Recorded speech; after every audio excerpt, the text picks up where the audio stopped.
Ayun, maliwanag na sa akin, mali pala ang mga naririnig ko paninira sa inyo. Paano po mag-INC? So well, katupa, no? Isang napakagandang komento yung natanggap natin mula kay Boy Dilara. So ang sabi niya dito, ayun, maliwanag na sa kanya na mali ang mga naririnig niyang paninira sa Iglesia ni Cristo. Maraming salamat katupa, no? Dahil isa ka sa naniniwala na walang katotohanan o walang mga kabuluhan ang mga paninira ng iba't ibang sekta sa Iglesia ni Cristo. So, well, katupa, ang pinaka-question mo dito, paano po mag-INC? Well, katupa, no? Share ko lang ng konting summary para ikaw ay magpatuloy sa pagsuri sa Iglesia ni Cristo.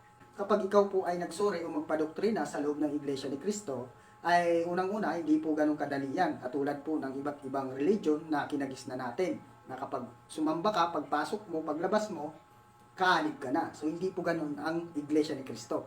So, marami pong proseso. Mahirap po. No? Unang-una, pag nagsuri ka, nagpadoktrina ka sa Iglesia ni Cristo, meron ka pong 25 lessons na kinakailangan papakinggan. So, sa 25 lessons po na yan, tatagal po yan ng halos mga 3 months or 4 months. Ganun po katagal yan. So, kapag ka natapos mo yan, mapakinggan, so dadako ka rin po sa tinatawag na sinusubok. No? Kapag ikaw ay nasa sinusubok na, after mong matapos yung 25 lessons, kinakailangan makapagsamba ka ng 15 days na walang palya. So, tuloy-tuloy yan.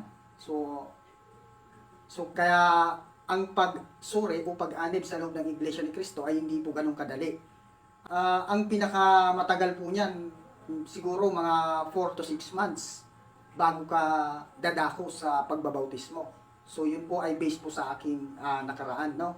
Based po sa aking pinagdaanan bago ako naging isang kaanib sa Iglesia ni Cristo. So well, katupa, no? Ganito lang po yan, no? Kung ikaw po ay may mga kakilala o kaibigan na mga kaanib sa Iglesia ni Cristo, pwede ka po sa kanila makipag-ugnayan kung meron ka pong mga kamag-anak na kaanib na sa Iglesia ni Cristo. So pwede po silang lapitan para doon ka po sa kanila magtanong. No? Kung hindi naman po, welcome ka po sa araw o oras ng pagsamba sa mga iglesia sa kapilya ng Iglesia ni Cristo. And then pwede ka rin pong umattend sa mga pamamahayag, pwede po yun. Para lubos ka pong tuloy-tuloy ka po sa pagsuri sa loob ng Iglesia ni Cristo, no? So yun lang po, kaibigan, no, katupa. Sana po ay loobin ng Ama na magpatuloy ka sa iyong magandang hangarin. Maraming salamat sa iyo, Boy Dilara.